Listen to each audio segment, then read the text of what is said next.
Hey guys, this is just a quick little rant about being single and what I like about it, what I don't like about it. Of course, you guys know that I'm a Christian. I've been with God for the last 3 years. I've already rededicated my life to God in the last 3 years. I've been single for 4 months. 4 months. I've been single for 4 years.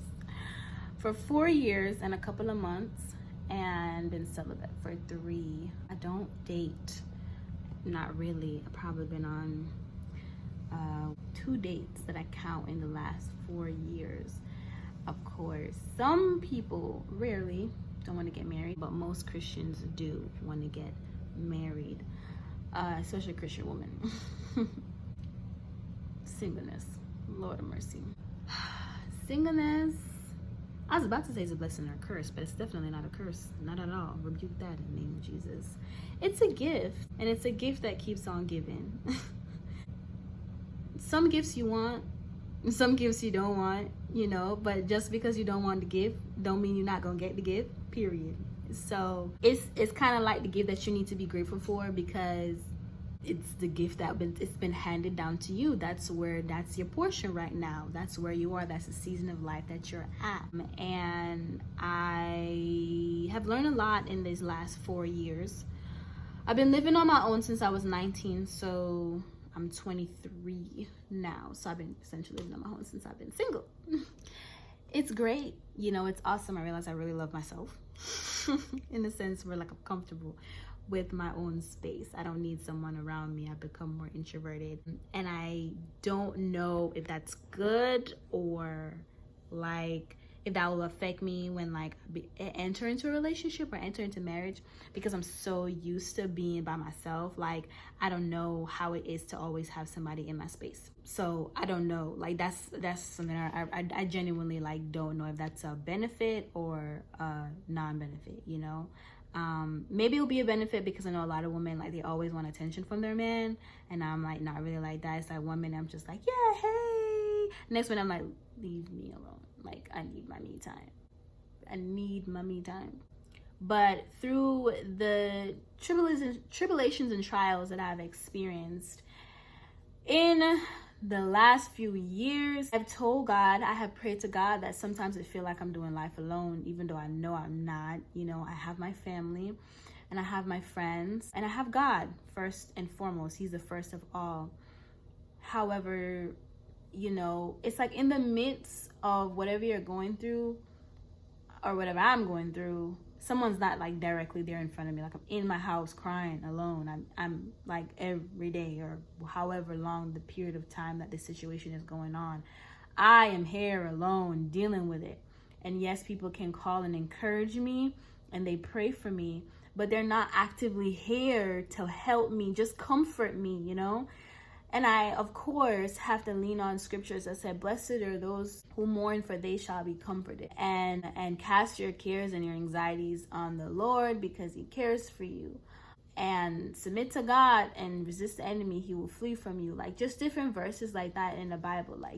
We're supposed to read and really meditate on that, and that will give us strength. Unfortunately, sometimes I'm human, and sometimes it don't be enough for me.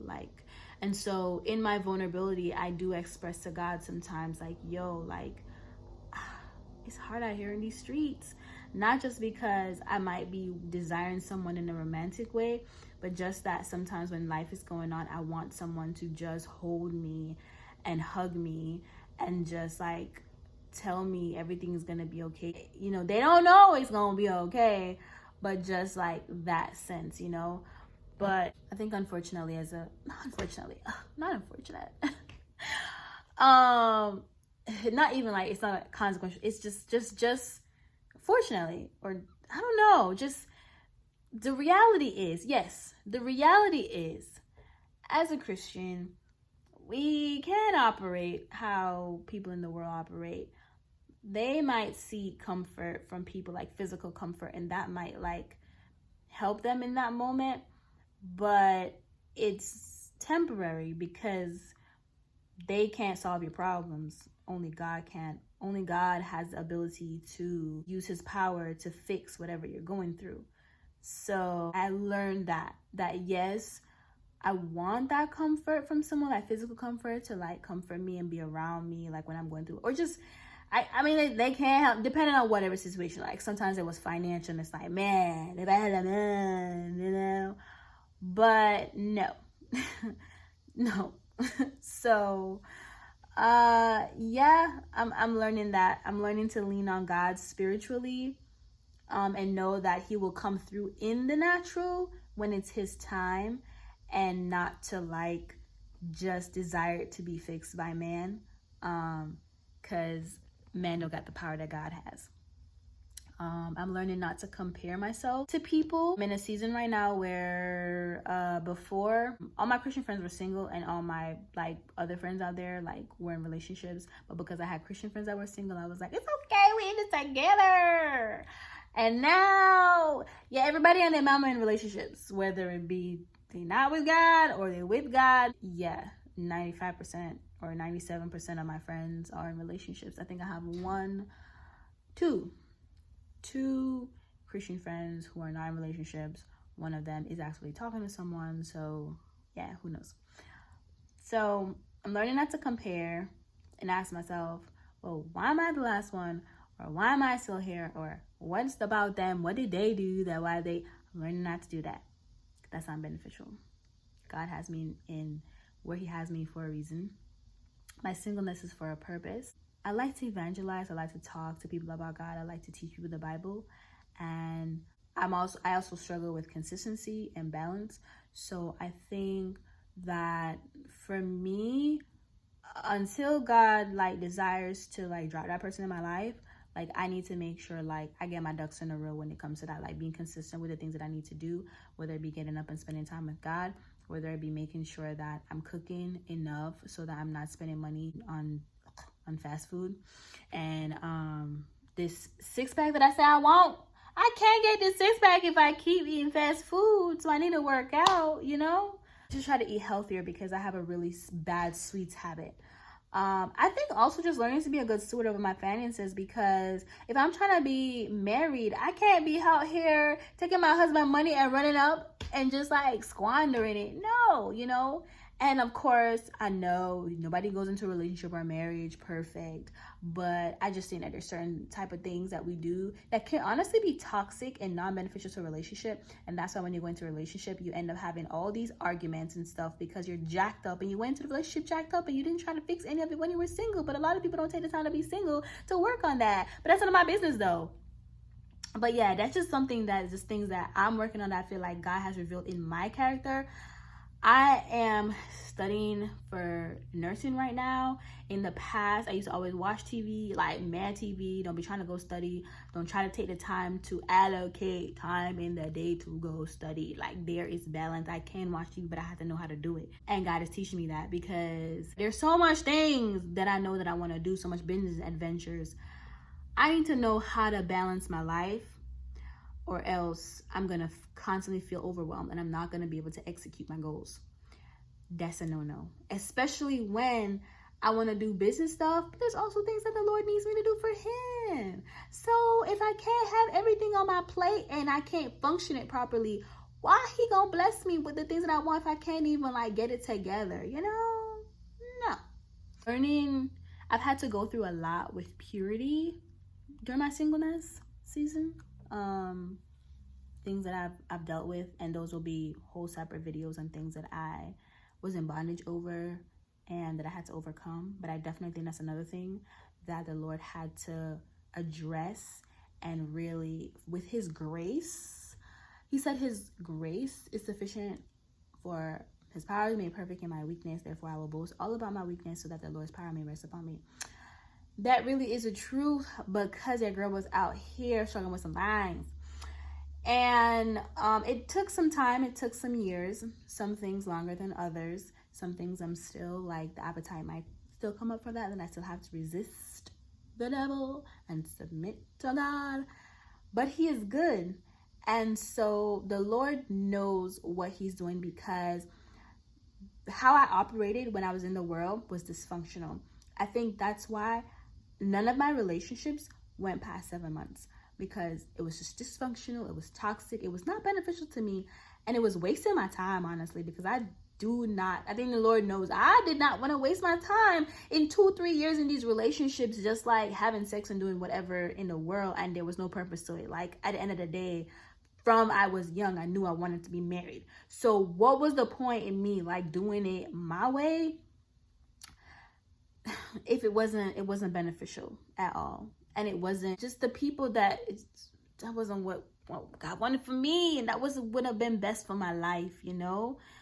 The God is so good that he took me out so I wasn't stuck, that I wouldn't have gotten pregnant and be stuck with these people for like, you know, a couple of years and just be bound to them like for no reason. Like, you know, getting myself better in purity helps me to understand men more, to like look out and see red flags better, because then when in the past, when I was in the world, you kind of operate on like a lustful mindset, and you're not able to really analyze the person and notice the red flags, you know, get to know them truthfully. We kind of instead focus on their physical being, like ooh, he fine, he got a six-pack, like all the things that just makes us feel great in the right places. And yeah, that's not enough, because then you wonder why, however time passes, and then you're like, you're jacked up, I'm jacked up, why we together, we arguing, we just not a good fit. And it was like, why did we even try to talk to each other in the first place? Why? Because we thought we were attracted to each other. Sometimes the more you get to know someone, I can either get cuter to you or more fine, or the more you get to know them, they get more ugly to you. But sometimes when we operate in lust, then we're just kind of blinded. And so I think that's just a lot of things that the Lord was like showing me, how to really have proper discernment, like good judgment of men characters. Because sometimes as a woman who carries herself a certain way, who people might deem pretty or whatnot, they're about finesse. They just finesse you out of your panties. Just being real, like honestly, they know they got talk game, and they know all the right things to say. And honestly, like being with God and being single for this amount of times, I get to see through the bull, like just see through the words, like all the nice pretty words that you guys like to say, that really is just empty nothings, you know. That's the realness of it. I pray to the Lord, I let him know I'm not trying to be cheated on again. I'm not saying that Christian men don't cheat. I'm not saying that when you enter into a marriage, like things won't happen. That's a part of life. Things happen. People are flawed. Whether you be Christian or you're not Christian, you still might sin. The difference is that we're actively trying to be better. People in the world don't try to be better. They try to be better in how they think they can be better. They can be good in their own way if they don't kill somebody that makes them good. Okay, that's not enough. So I'm actively learning things in my singleness, and hopefully I can make like a more focused video, have more points on other things. But these are just different things that I have learned, like benefits and just like just cons, I guess. I guess in hindsight, when I think about what I've said so far, I guess there's not really that much cons. It seems like it's, you know, the time frame that I have to wait seems like a con, and the fact that I'm alone, you know, and I want as a woman to be cuddled and affectionate with someone, to be taken out on dates and to be told that I'm beautiful and all that jazz, that seems like a con. But in hindsight, I'm honestly dodging more bullets than, you know, than the latter, than all the benefits that I think that I might receive. Because if I just base on all that I want and I settle, or I just be with somebody just because like I'm lonely or whatnot, in the end it's not benefiting me. It might only really hinder me from the one that God really wants to send to me. So yeah, that's what I've had to say so far. If you have anything to say, any opinion, let me know. I'll put in the comments. If you want me to do a video or talk through about something else, put it in the comments. Yeah. Thank you for watching. Bye.